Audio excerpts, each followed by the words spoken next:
and welcome to Daytime Live. What day is it, Nisha? Because, you know, sometimes I get confused. Is it Monday or Friday or Tuesday or Wednesday? You don't know what day it is? Sunday or... Because you've been on holiday for so long Yes. now that you don't know what day it is.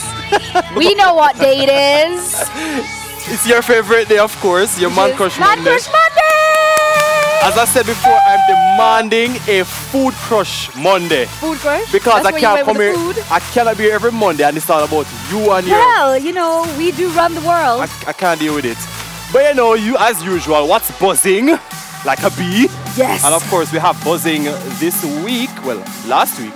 Chronixx will be joining Nas and Miss Lauryn Hill on a tour. And I think every time we have our Jamaican artists going out and doing something so wonderful, yes, you know, it's worth mentioning. And Chronixx has proven that he is, you know, a talent above the rest. He yes, is pressing on, he's representing the culture, for the culture, yeah, you know, reggae, all of that. And he's doing a pretty good job. And this is yeah, something big. This is a huge, huge gig for him. I think it's going to be a huge, like you just said, show. Kicks off in Chicago in October, I think. October the 11th and September. And he's going to be opening for... for the guys. Yes. I'm excited. I'm glad he's redeemed himself from the comments a few years ago with regards to Obama being a waste man. Remember that whole thing? I remember, but not going to go into it, you know, because I know it's a little bit of a...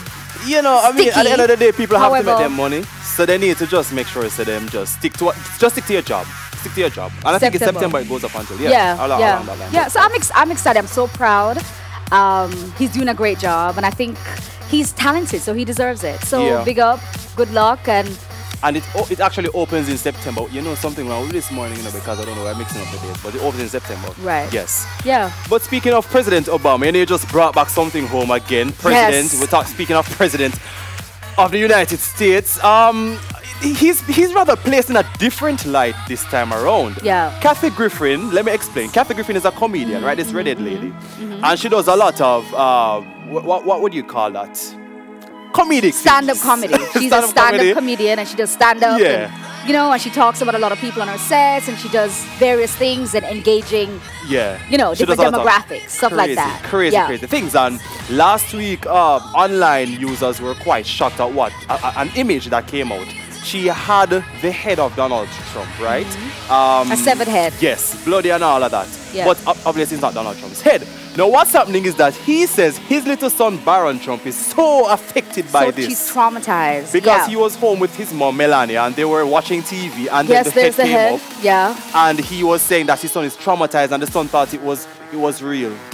Now, a lot of persons are saying, why is it that Trump is so... Usually, you know, he goes to Twitter to tweet out something. 1 a.m., yes. And people are saying, why is it that he's talking about that when Obama became... Because when Obama became president, they had so many different things. They had lynching, lynching representations of him. They had his body being hung off trees and being burnt and all that kind of stuff. Yes. And in fact, as you know, we were talking about this earlier, Trump was also one of those persons that instigated a lot of comments with regards to the fact that Obama is not American. A big witch. You know, he's with ISIS and he deserves to be, you know, he may be a terrorist and all this kind of thing. Yes. So he was instrumental in that running commentary. Yes. However, when it's turned in on him, then it becomes a problem. And the funny thing is, a lot of his tweets, like 2-3 years ago, are actually backfiring now. So, like, he would make a statement that, oh, we need a strong leader in 2014. And then when you look at 2017, when he's the leader of the country, it's like the country really needs a strong leader. So people are now using his previous tweets to pull up But don't what's forget, wrong with though, him.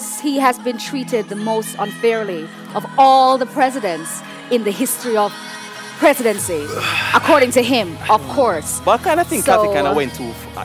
All right, it's kind of it's a thin line. What do you think, Joel? I think she kind of went a bit far with that. But at the same time, she has done so many crazy things and said so many crazy things about people. But I don't know. I'm just over Trump and over the mess. He also pulled out of. He's going to pull out of the Paris Agreement. I don't know if you heard about that. And that's another crazy move. But he said he was going to do it. Anyway. So like nothing comes as a shock to me as it relates to Donald Trump. But you know, for Trump. Yes, moving along. Yes, another trending topic that I found out on Twitter as well. You know, this whole notion of fat shaming and all of that. No, there's going to be a spin-off on what's it called? Snow White, right? And the question is, isn't fat beautiful? Because apparently this spin-off will feature Snow White and the Seven Dwarfs. Well, red shoes and the Seven Dwarfs, right? Yes. And apparently she wear this red heels to look slim and trim, and then when she take them off, she get back weighty and curvy. Yeah. But I think that the problem was the caption said, what if Snow White was no longer beautiful? And she's no longer beautiful because she is now fat. So the implications are, if you are fat, you are not beautiful.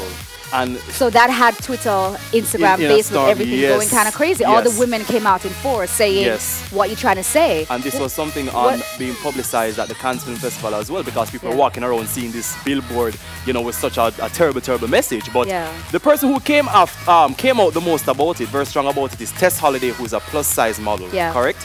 And she reached out to Chloe Grace Moretz. Now, Chloe voiced Snow White in the movie. And she's saying, how could you know, which marketing team approved such promotion and all of that? But Chloe saying... came out quickly and said, hang on a second. Yeah. I'm just the voice. I didn't see it, you know, and I don't support that kind of messaging. Yes, but at the same time, she still signed and went on and voiced it. So she should have had an idea of what exactly it is. But I don't think that's true, though, because you don't know, like, we're here. We don't know how you're going to market your product. Because she's the voice of the product. It's not her job to get authority on what marketing is going to do. You understand what I'm saying? It's her job to know what type of character she's playing and the role.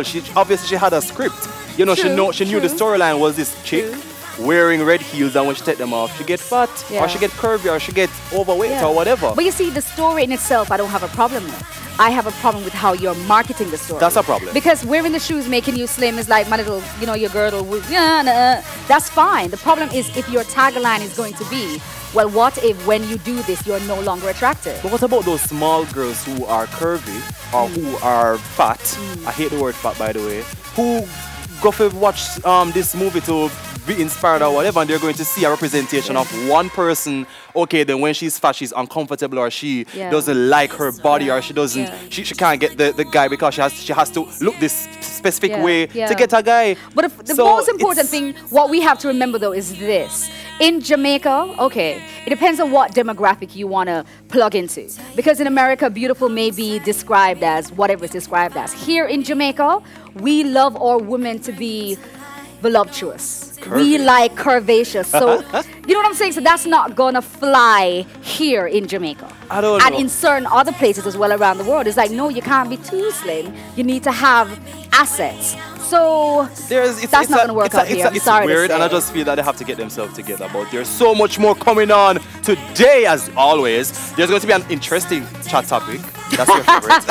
Yes! and you remember to join us later on to see us transform a little. But remember to watch us live on onespotmedia.com, or you can catch snippets of the program on televisionjamaica.com and join in on the conversation. #TVJDTL. I'll leave it peace for you. Get them the social media handle.